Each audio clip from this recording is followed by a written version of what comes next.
Hey guys, next thing I'm going to do is just show you how to consider light source in relation to an object and take that into edging technique. Okay, so I'm just going to start with a sphere. I'm going to just imagine a light source.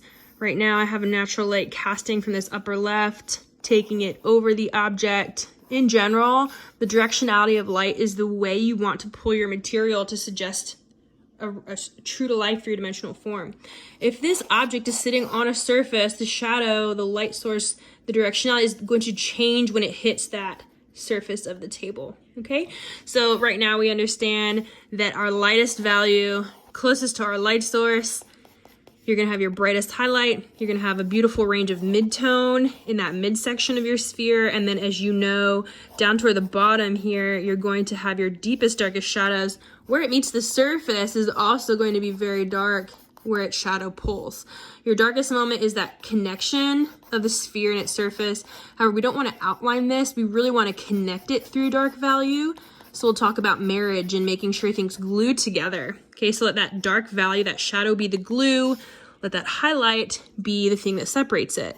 What we're gonna do is place dark value behind our structure so that our highlight pops, that will go deep, this will round out into space. Okay, so I can start with my technique if I want and just play with that understanding of that form of my structure. But I'm gonna get into a little bit of loose graphite. Okay, so here I've got some dirty cotton that I'll play with. I could also use my hand. I'm just gonna kind of softly paint a little bit of value behind my sphere and in that mid-range, pulling that cast shadow. So I'm just gonna kind of open up the possibilities here a little bit. Okay, two ways I can go about this.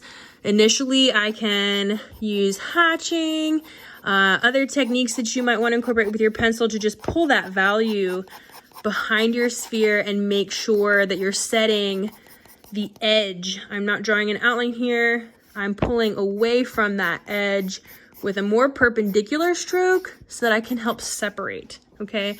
Here I want to connect. I want to actually pull my marks off of the object into my shadow and maybe let those become a little bit more synonymous.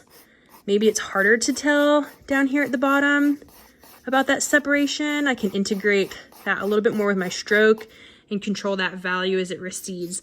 I can get a little more specific maybe in certain moments with outline where there's a little bit more tension, right? Maybe if I want to add a little bit more pop and clarity.